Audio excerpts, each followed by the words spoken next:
natural disasters, unfortunately, are increasing in their frequency. We're seeing once in every 100-year events happening once in every 10 years.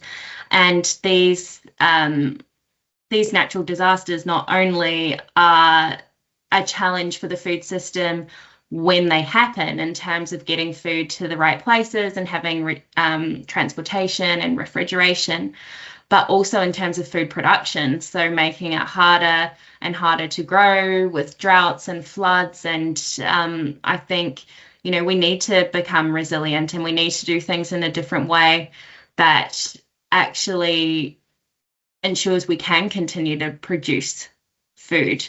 Australia is such a large food producing nation. We actually produce enough to feed our population 4 times over.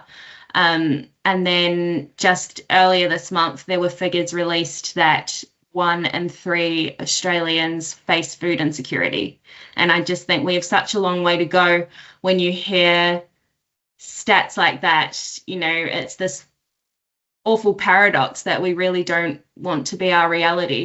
And I think everyone was pretty shocked with the amount of food that is being wasted in this country. It came out with the figure of 7.6 million tonnes of food per year. So we have a huge international cricket ground in Melbourne called the Melbourne Cricket Ground, the MCG. And that food that is wasted every year is enough to fill that stadium to the brim 10 times per year. Wow. So that absolutely blew my mind when it was quantified. Every person has a role in reducing food waste, and it's one of those topics that, you talk to people and they have experiences with food. They'll tell you what they had for dinner last night and what they do with their leftovers, or, I think it's one of those ways that we can tackle issues relating to climate and social issues and economic issues through everyday decisions, and every single person can be part of that.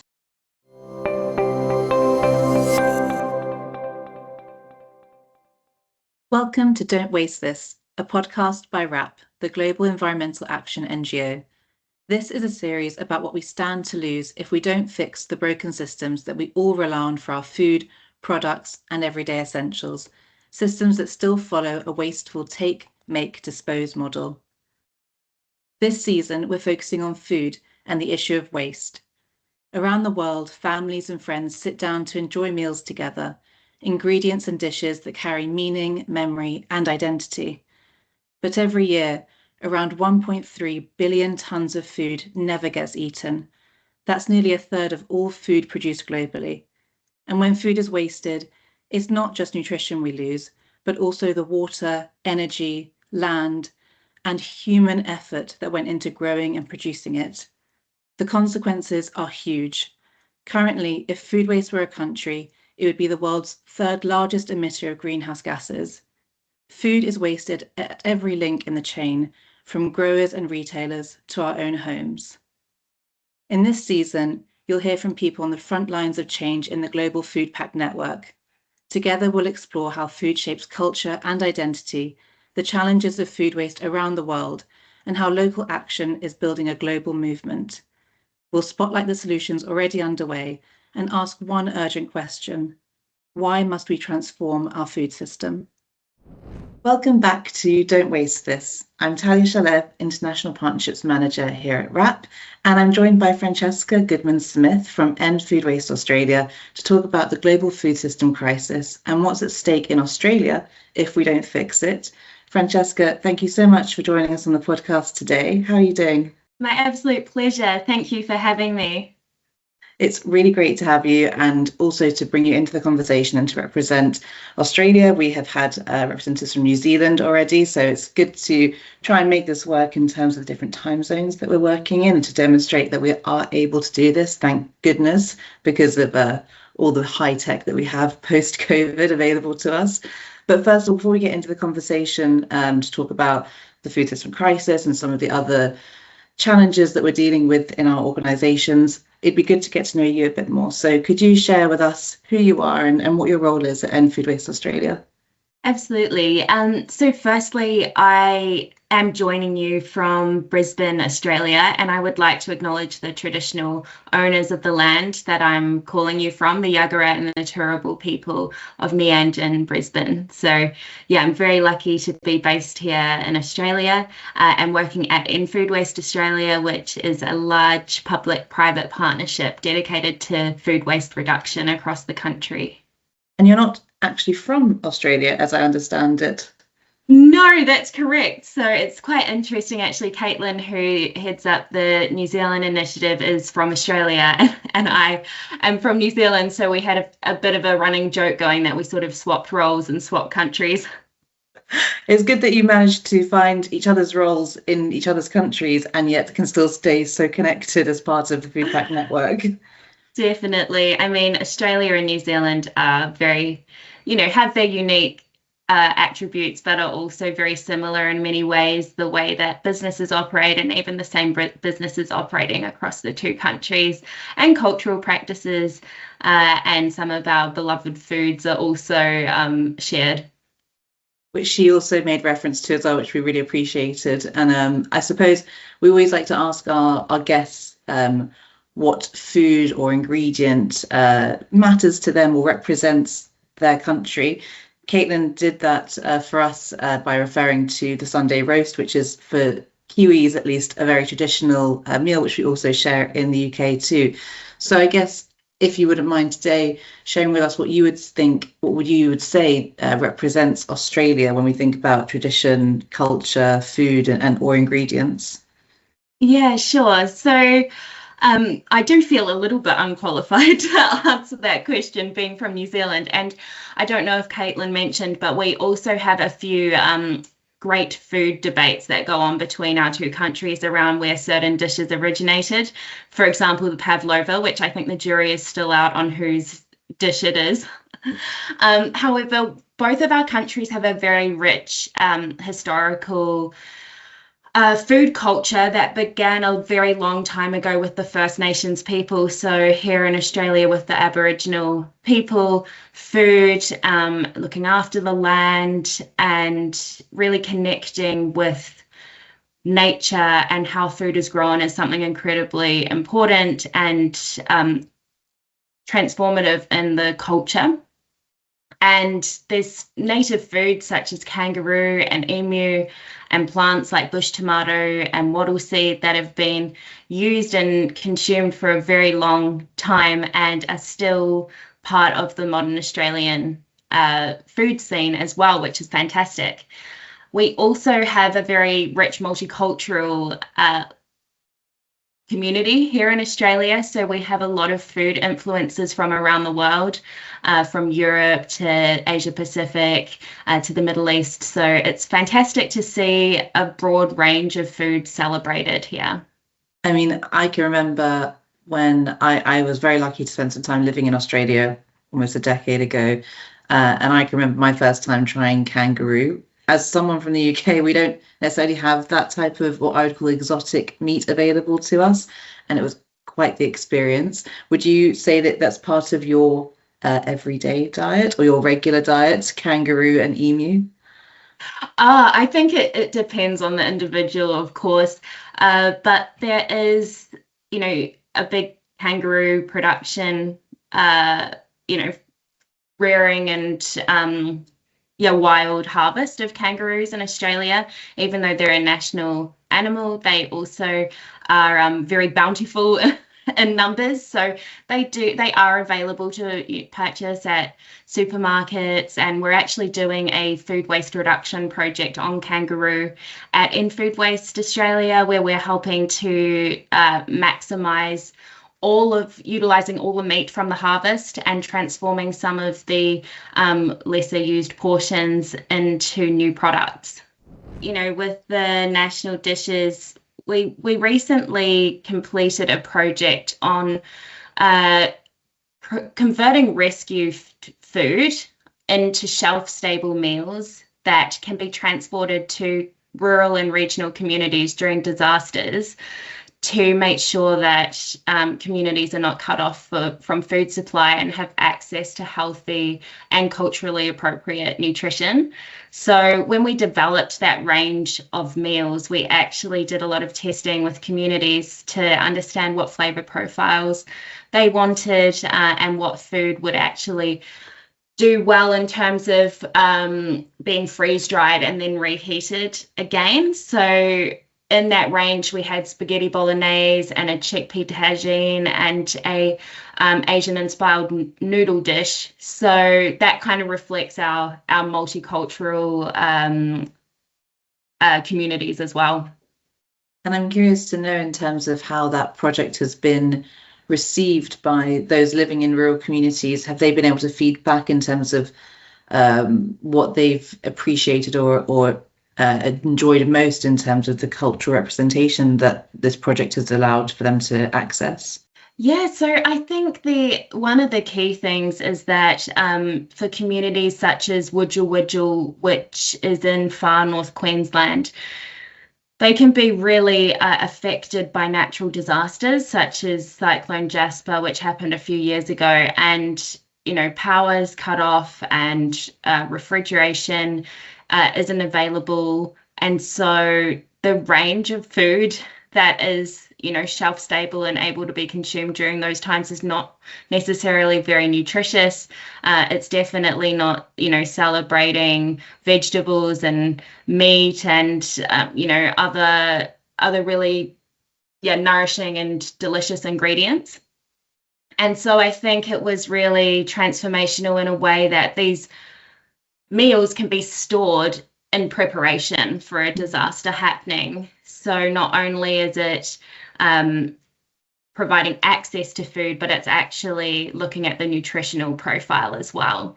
And the testing that was done with the community actually helped to refine the dishes, even changing some of the names of the dishes, which didn't feel like they resonated with the community. So the research team from the Queensland Department of Primary Industries and Fair Share, who are the food rescue organisation that now are deploying the initiative, worked really, really hard to make sure that community was consulted during the development of those recipes.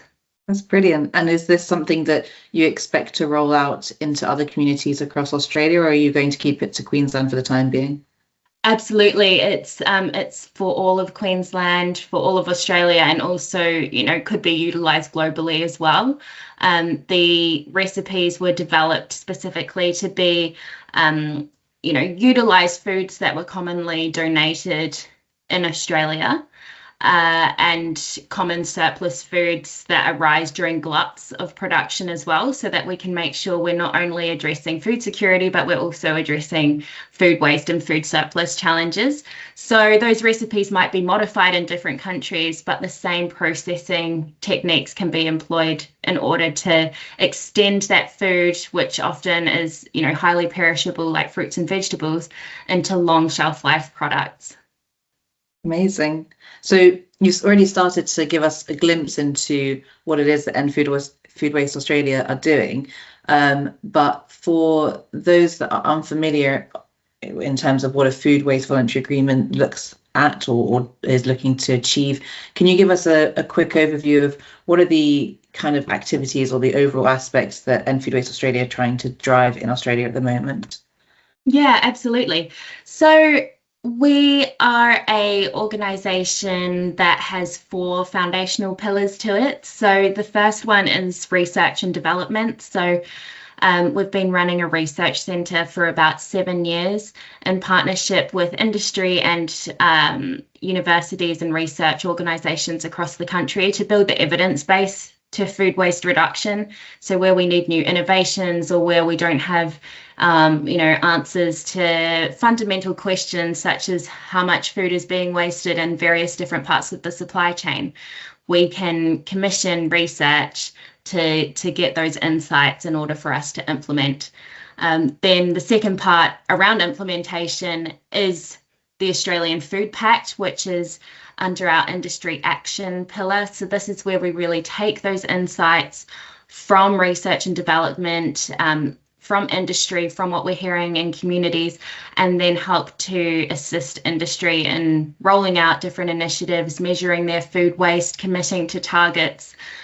So really being that trusted partner to industry. Then we also have a lot of policy insights that not only come out of the research, but also come out of discussions with industry around potential barriers to food waste reduction, where we will work collaboratively with both industry and government to advocate for policy change.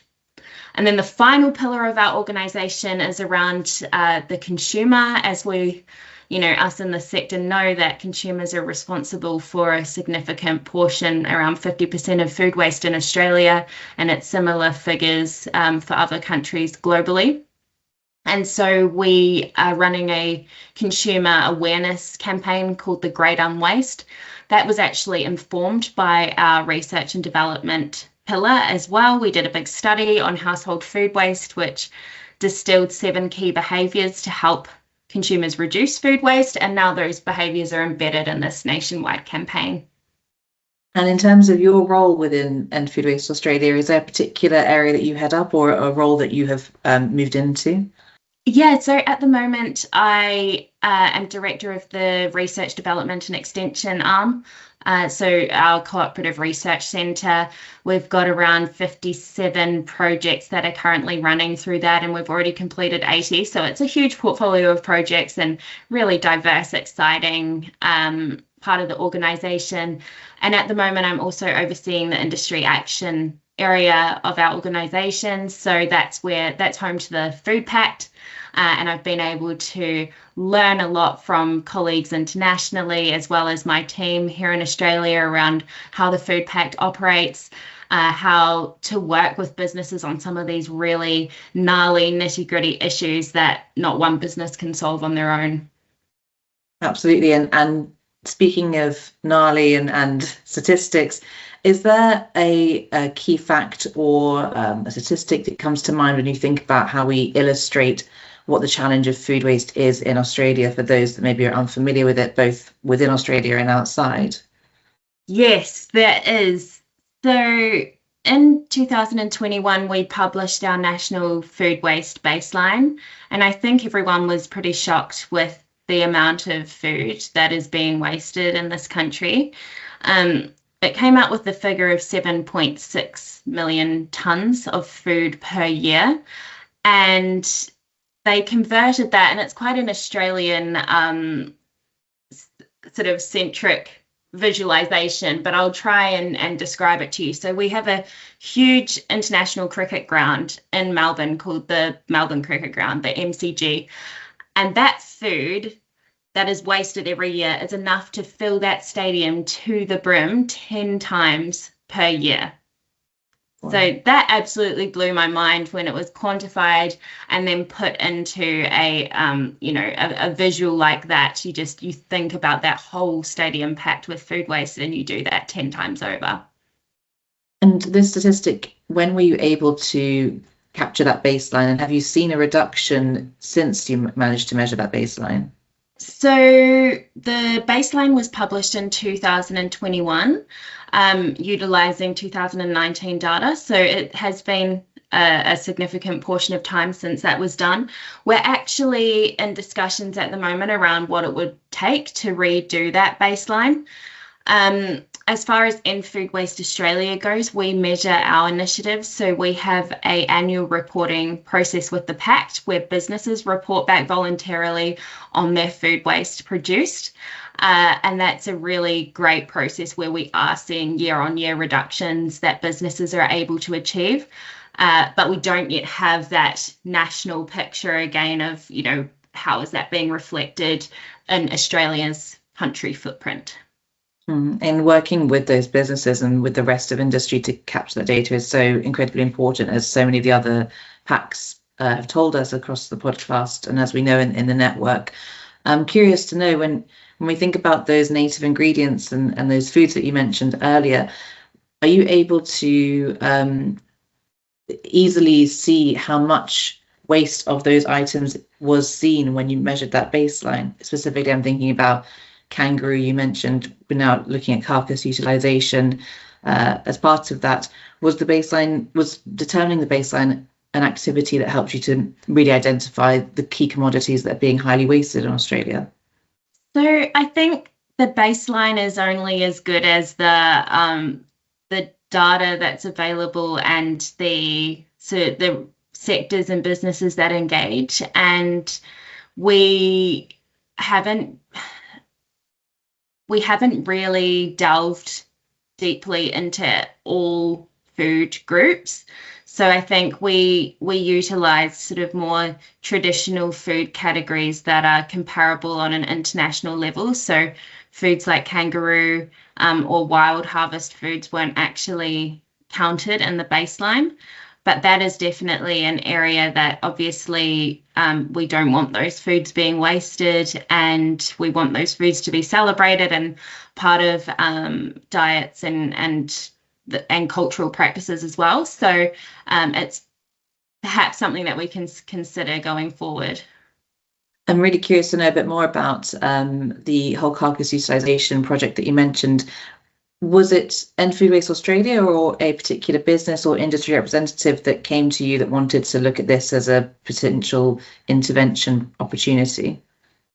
Yeah, it was a particular business. So Macro Meats in South Australia, they harvest kangaroo, and they came to us saying, we want to increase our harvest, and one way to do that is ensuring that we can utilize everything that we are processing. So they came up with the idea and really spearheaded the initiative, and we've provided the research support in order to really understand the full suite of options that they have available to not only it sounds a little bit gory, but during the deboning process, make sure that they're extracting as much meat as possible, but then also be able to create some really innovative and interesting product from that additional meat that's harvested. As part of this project, do you expect to be able to publish some of your findings, to share some of the data in terms of food waste reduction, as we would traditionally refer to it? Yeah, absolutely. So most of our projects will produce a final report that's available publicly. Obviously, any commercially sensitive data isn't published, but anything that can help the industry or shed new light on opportunities or data or technology or collaborations is published wherever it can be. Amazing. And speaking of collaborations, Australia, the End Food Waste Australia team have been part of the Food Pact Network since it launched in 2024. I'm curious to know, from your perspective, what being part of the network has helped you to achieve, or the kind of support that you've been able to get access to in the last year or so. It's fantastic to see this global network not only established, but then the individual food pacts and countries developing and launching. Really excited to have Brazil now part of this ecosystem. And, every country brings such unique insights, and, everyone's been on a journey in most countries for quite some time trying to tackle this issue. And we are seeing more and more this the challenge of food waste being raised in importance and in profile. And I think having a global network actually helps us all to amplify that message, that shared message. I'm really looking forward to learning and hearing more of the case studies and stories, and also challenges that other countries are facing when it comes to food waste reduction, and then sharing our own learnings and challenges as well. I think, although there's lots of unique elements to how each country manages and deals with food waste, there's also a lot of similarities and synergies that, we don't need to reinvent the wheel, and we can adopt solutions that have been tried and tested elsewhere. Absolutely. And some of those learnings we've already started to see even coming from Australia. We know that the US supported in terms of hosting webinars, and we're really seeing more of that cross-border collaboration starting to happen more and more, which is amazing to see. thinking now about the food system crisis, we've talked a little bit about food waste reduction, activities that you're doing with industry, the amazing amount of research that you're supporting and delivering on in Australia. There is, and you've also talked a bit about the social aspects of what we're calling this food systems crisis, which is, and you're addressing that by working with organisations like Fair Share to look at redistribution as well. Are there other aspects of what you would define the crisis that you are addressing or that you're interested in looking at and that you feel that are part of the work that you're doing on top of those social and environmental, unfortunately, the challenges that we're dealing with? I think establishing that evidence base of those challenges that we're dealing with has been really important. And then once it's that whole classic, once you see and understand the problem, then what do you do about it? And I think that's where our organization is really here to hold the hand of industry and NGOs and government and other organizations wanting to take action, but not necessarily knowing the next step or needing to work with others on what those next steps look like. So we've actually, we're about to launch a large horticulture project, which is a collaboration with 30 different horticulture growers and Horticulture Innovation Australia, which is our large research and development corporation, and 3 research providers to deliver a multi-year project on food waste reduction for the sector. So that's where we see our real ability to help shift the dial, is to bring all of those players together and support these large initiatives that can really benefit an entire sector, multiple businesses through to the consumer. And that's really the key, as you've described it, in terms of really driving progress, is bringing those stakeholders together to collaborate and to see that there is an advantage, hopefully a competitive advantage, but we like to work in this pre-competitive space to collaborate and work together across the value chain. I'm curious to know, from your perspective, what is the issue that you see that our future generations might face in Australia if we don't all come together and start working on some of these key opportunities as we like to see them? Yeah, so as I mentioned with the example earlier on the food rescue initiative, where we're looking at extending the shelf life of rescued meals to get into remote communities and after disasters, I think, natural disasters, unfortunately, are increasing in their frequency. We're seeing once in every 100-year events happening once in every 10 years. And these natural disasters not only are a challenge for the food system when they happen in terms of getting food to the right places and having transportation and refrigeration, but also in terms of food production, so making it harder and harder to grow with droughts and floods. And I think, we need to become resilient, and we need to do things in a different way that actually ensures we can continue to produce food. Australia is such a large food producing nation. We actually produce enough to feed our population 4 times over. And then just earlier this month, there were figures released that 1 in 3 Australians face food insecurity. And I just think we have such a long way to go.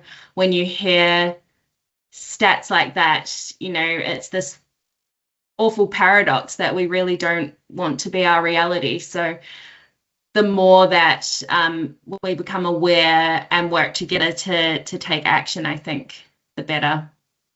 I really was not aware of how high that statistic was in terms of food insecurity in Australia. You don't often think, when you think of countries that are food insecure, I wouldn't have put Australia in that list in terms of having such high statistics, and it's incredibly sad to hear. I suppose the answer to this question will be fairly obvious, but I'd love to hear there's another aspect that you want to bring into it. If we think about if we were able to fix this crisis in Australia tomorrow, ideally that would be great. But not only for the people that you've described, but also for the environment and for the country that you're representing at the moment. what would you feel needs to happen to ensure that or to achieve that? Oh, that's the million-dollar question, isn't it? What will we do tomorrow? Look, I honestly think it is working together. I just think, if a business or an individual tries to solve this challenge in isolation, you'll only get so far, but we can really amplify and fast track that impact if we're bringing organizations from completely different spaces together to innovate and to come up with solutions. I mean, I think that's how the whole food rescue sector evolved. It was there's this food insecurity challenge, and then there's farmers growing food that they're not able to sell, and you bring those two things together, and you help to not only feed people but also create avenues for farmers to utilize and make sure that their food is not going to waste. So the more that we can look across the food system and see one part of the system's challenge as someone else's opportunity, the better we can do. No, I love that, and absolutely that sense of working together is something that we continue to champion as part of the Food Pact Network, and we're hopefully evidencing it by bringing the organisations that are delivering this at a national level together. It's been really interesting to hear what your perspective is on the crisis in Australia as someone who's not necessarily from the country but very much embedded in its food system now. I'm curious, we ask all of our guests this, but what is it that motivates you to get up every day, to work in this space, to deliver the work that you're doing, especially on the days when it's proving a little bit more challenging, the issues are still very much a reality, and you're having to deal with them and make quite big decisions on a day-to-day basis? The part that has always motivated me about food waste when I was working in the sector in New Zealand and now here in Australia, and it's universal, it doesn't matter what country you're in, is that every person has a role in reducing food waste. And it's one of those topics that, you talk to people and they have experiences with food. They'll tell you what they had for dinner last night and what they do with their leftovers. Or, I think it's one of those ways that we can tackle issues relating to climate and social issues and economic issues through everyday decisions, and every single person can be part of that. So I find that highly motivating. And I think, I think we need to do a better job of helping to empower everybody to know their role and their responsibility, and that the actions they take do matter. And was there a particular moment when you were first introduced to the sustainability space or the food loss and waste, I would say, sector, you could say, in terms of a career path, that you can remember that was that light bulb moment for you where you were like, yeah, this is something that I want to do. I want to work in this space. I want to make a difference in this particular area? Oh, 100%. So in my third year of university, I actually went to uni to study nutrition, and I wanted to become a dietitian. That was the way I thought I could make a difference in the food system. And I took an elective subject in my last year, which was about food and society. And the wonderful Miranda Morosa was my lecturer, and she's still a very important mentor and collaborator to me and to many people in the food waste space. And she took our class for a field trip to the local landfill. And I just remember, it was my first time being at a landfill, and just opening up some of the bags that were sitting there and seeing, whole lettuces and absolutely perfect food that was all just sitting in this pile of waste and rotting. And I thought, this is really, if I want to make a difference in the food system, this is where I can do it. That moment is very real for a lot of people that work in this space, and that visual is not uncommon, unfortunately, for not only people that work in the sustainability sector, but also every day in our everyday lives, in our homes. Unfortunately, we are faced with that reality. So hopefully that passion that you're feeling will also be ignited in other people that might also want to work in this space as well. And I'm sure you're meeting those excited young people all the time. And it's great to know that there is organisations like yours where they have a place that they can come and support those activities.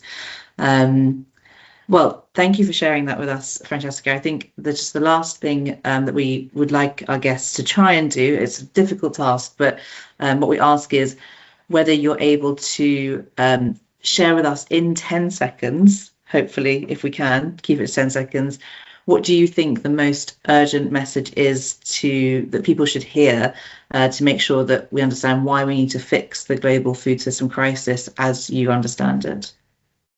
Yeah, so I've said it lots of times during this conversation, but I will say it again because I really think it is what's needed for us to fix this crisis, is that tackling food waste requires collaboration between different actors across the food system to do things differently and achieve what no one business or individual can alone. That's brilliant. Thank you so much, Francesca. We started by talking about kangaroos and emus and wattleseeds, which I'd never heard of before, and I'm going to go away and look into it a bit more now after this conversation. So thank you for enlightening me as well. And it's been great to hear what it means to you to work within End Food Waste Australia as a Kiwi who's come over to Australia and is both still very much representing your culture and your heritage, but also trying to support the food system in Australia. So thank you for that and for all of your work in it. Thanks so much. You've been listening to Don't Waste This, a podcast by WRAP, the global environmental action NGO transforming our broken product and food systems to create circular living. In this series, we've explored the actions already underway to transform our food system and stop something that's so precious from being wasted. But with a challenge so urgent, more action needs to happen. The Food Pact Network, convened by WRAP, is connecting the countries featured in this series to scale climate-smart solutions and drive the systemic change needed to produce, share, and consume food without waste. We need businesses, philanthropists, non-profits, and governments to join us and scale action faster.